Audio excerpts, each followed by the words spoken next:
Assalamualaikum warahmatullahi wabarakatuh. Nah, pada kesempatan kali ini saya akan mereview sebuah skripsi di mana ini adalah tugas akhir semester ganjil untuk memenuhi tugas mata kuliah metodologi penelitian kualitatif yang diampu oleh dosen Ibu Andina Nurul Wahida, MPD. Nah, di sini ada identitas saya sendiri, yaitu nama saya Salvia, NIM 11811206 dari kelas 5F Pendidikan Agama Islam. Nah, di sini saya mengambil review materi studi kasus.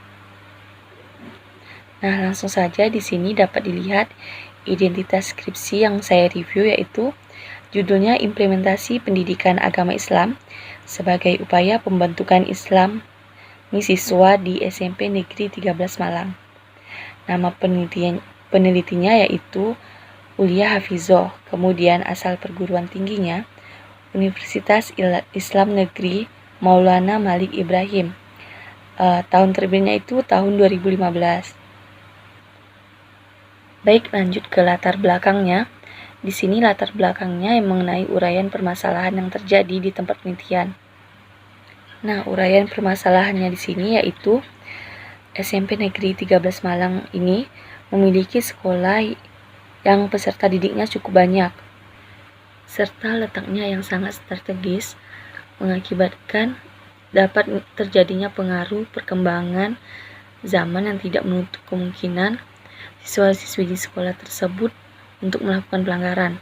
Oleh sebab itu, disinilah peran sekolah dan guru agar siswanya itu dapat membentuk perilaku akhlak yang baik agar menjadi dewasa serta mandiri. Nah, selanjutnya untuk uraian alasan yang mendasari peneliti melakukan atau mengangkat judul tersebut, yaitu pendidikan agama di sini sangat berperan dalam membentuk karakter seseorang, terutama karakter seorang siswa muslim. Lebih lagi, pendidikan ini diberikan secara intensif dan kontinu, serta faktor utama yang berpengaruh dalam pembentukan karakter siswa yaitu pada diri siswa sendiri dan keagamaannya. Karena itulah penulis tertarik untuk melakukan penelitian tersebut. Nah, pada penelitian kali ini tidak dicantumkan screenshot atau paragraf yang memuat pra penelitian. Nah, sebenarnya di sini pada skripsi yang saya review ini kan tidak mencantumkan, harusnya ada dicantumkan pra penelitian tersebut karena ini sangat penting dalam sebuah penelitian. Selanjutnya mengenai pertanyaan penelitian dan tujuan penelitian.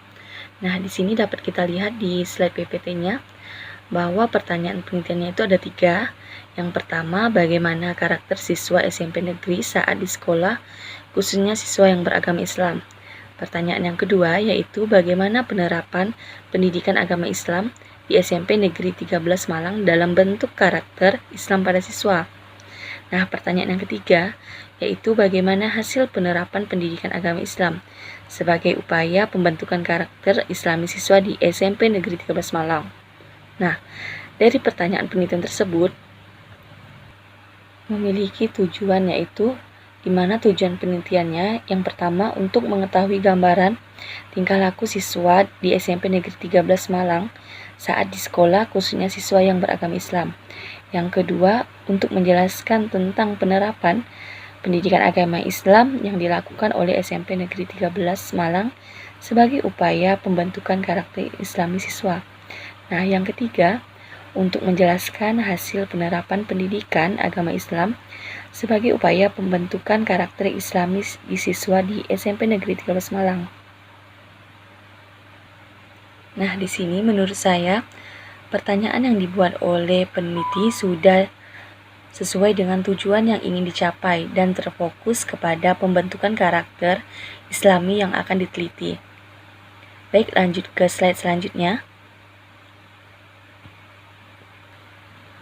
Mengenai manfaat penelitian.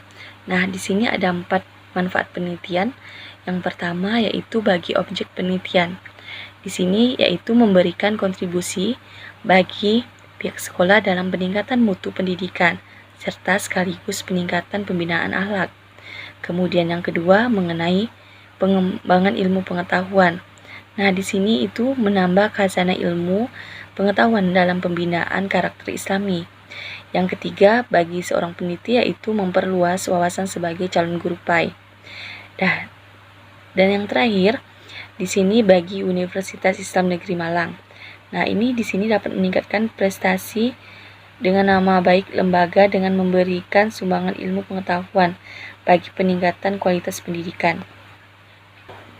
Nah, menurut saya di sini manfaat dari penelitian tersebut dapat kita lihat dan kita rasakan di berbagai aspek, yaitu pada objek penelitian, kemudian pengembangan ilmu pengetahuan, penelitian dan Universitas Islam Negeri Malang dalam meningkatkan prestasi lembaga serta memperluas wawasan calon guru dan objek penelitian dalam meningkatkan mutu pendidikan dan memberikan dampak positif. Baik, selanjutnya mengenai landasan teori atau kajian pustaka. Nah, di sini teori yang dikaji yaitu ada dua jenis. Yang pertama pendidikan agama Islam. Nah, di subteorinya ini mengenai pengertian pendidikan agama Islam. Di sini kita dapat melihat sumber kutipannya. Ada beberapa kutipan yang salah satunya Abdul Majid di halaman 11. Nah, lanjut ke subteori selanjutnya yaitu fungsi pelaksanaan pendidikan agama Islam. Nah, di sini sumber kutipannya kita dapat lihat ada di buku Muhaimin halaman 24, kemudian Solihah dan Ra'ada, kemudian Depak RI, kemudian M. Sudiono. Nah, lanjut ke subteori selanjutnya, tujuan pendidikan agama Islam. Nah, di sini di sumber kutipannya penulis mengutip Kemendikbud, kemudian Rois Mahmud, serta Depak, dan ada 3 lagi lainnya. Baiklah, untuk selanjutnya, subteori selanjutnya yaitu karakteristik pendidikan agama Islam. Sumber kutipan salah satunya di Depak RI. Kemudian subteori selanjutnya mengenai tantangan pendidikan agama Islam dalam era globalisasi. Nah, sumber kutipannya di sini dapat kita lihat bersama. Salah satunya Ninik Mas Russo. Baik, selanjutnya subteorinya itu mengenai kurikulum pendidikan agama Islam. Teman-teman bisa langsung lihat mengenai sumber kutipannya. Salah satunya itu ya mengenai buku Muhaimin, tepatnya tahun 2005 di halaman 1. Next, subteori selanjutnya mengenai tahapan-tahapan pendidikan agama Islam. Salah satu sumber kutipannya itu Mulia Rahayu di tahun 2013. Kemudian ada lagi Kartono di tahun 2010. Nah, next yang kedua, teori yang dikaji. Teori yang dikaji yang kedua yaitu karakter Islami. Nah, subteorinya itu ada beberapa. Yang pertama, pengertian karakter Islami. Di sini penulis mengambil sumber kutipan dari W.S. Purwardaminta, tepatnya di tahun 1997, dan masih banyak lagi. Kemudian teori yang kedua, macam-macam dan nilai-nilai karakter. Nah, salah satunya Pusat Kurikulum tahun 2009 sumber kutipannya. Nah, lanjut ke macam-macam dan nilai karakter. Setelah itu metode pembentukan karakter, sumber kutipan M. Sudiono tahun 2009. Next, faktor-faktor yang mempengaruhi pembentukan karakter, sumber kutipannya itu Ratnaning Eka Astuti di tahun 2012. Baik, selanjutnya subteori pendidikan karakter dalam perspektif Islam. Nah, di sini bisa kita lihat bersama sumber kutipannya ada beberapa, di antaranya Zuhaidi di tahun 2011 di halaman 15, kemudian Raharjo di tahun 2010. Nah, dapat kita lihat di sini subteori selanjutnya mengenai pendidikan karakter dalam perspektif Islam. Nah, sumber kutipannya dapat dilihat yaitu dari Zuhaidi tahun 2011, kemudian Raharjo 2010, serta ada beberapa lagi. Nah, dari komentar saya di sini, dari landasan teori atau kajian pustaka tersebut, sudah banyak mengambil beberapa referensi dari buku-buku. Tetapi sayangnya di sini masih ada mengambil dari Blogspot dan masih kurangnya beberapa referensi yang tidak jelas dalam mencantumkannya. Nah, di sini harusnya referensi yang dikumpulkan atau dikutip di atas haruslah jelas dan dapat dipertanggungjawabkan sumbernya. Oke, lanjut ke slide selanjutnya. Mengenai kajian penelitian terdahulu atau kajian penelitian. Nah, di sini ada 3 peneliti yang kita ambil atau yang penulis ambil. Yang pertama yaitu Fasaufa Aflaka, tepatnya di tahun 2008. Nah, di sini judul penelitiannya yaitu peran guru pendidikan agama Islam dalam pembentukan kepribadian Islam siswa melalui budaya agama di SMP Negeri 2 Tumpang. Metode penelitiannya yaitu kualitatif. Kemudian persamaan penelitian di sini. Pada skripsi ini sama-sama meneliti tentang pembentukan kepribadian Islam pada siswa. Kemudian subjek penelitiannya sama-sama pada siswa SMP. Nah, perbedaan penelitiannya di sini dapat kita lihat yaitu lebih memfokuskan penelitian pada peran guru pendidikan agama Islam dalam pembentukan kepribadian siswanya. Sedangkan pada penelitian kali ini secara menyeluruh fokusnya itu pada pelaksanaan pendidikan agama Islam itu sendiri. Baik, lanjut yang ke slide selanjutnya, yaitu di poin nomor 2, penelitinya yaitu Ratnaning Eka Astuti di tahun 2012. Nah, judul penelitiannya di sini yaitu mengenai pembentukan karakter siswa berbasis agama. Studi kasus di MAN Kediri, 2 Kota Kediri. Nah, di sini metodenya yaitu kualitatif dengan metode deskriptif melalui rancangan studi kasus. Persamaan penelitian. Nah, di sini dapat kita lihat sama-sama meneliti pembentukan karakter pada siswa. Nah, metodenya itu tahap analisis data yang digunakan juga sama. Kemudian perbedaannya. Nah, perbedaan di sini observasi penelitian yang dilakukan berbeda antara partisipatif dan pasif. Peneliti juga tidak memfokuskan pada penerapan suatu bidang tertentu. Lokasinya penelitian ini juga berbeda. Lanjut ke slide selanjutnya, kajian penelitian terakhir yaitu penelitinya di sini Muhammad Mufid di tahun 2013. Nah, judul penelitiannya di sini yaitu strategi pembentukan karakter religius siswa di Ma'had Al-Olan MAN 3 Malang. Nah, metode penelitian di sini yaitu deskriptif kualitatif. Persamaannya yaitu pada pembentukan karakter siswa. Metode penelitian yang digunakan sama. Kemudian perbedaan penelitiannya di sini yaitu lokasi penelitiannya. Hanya pada siswa yang tinggal di Ma'had saja. Nah, sedangkan penelitian kali ini seluruh siswa yang ada di sekolah.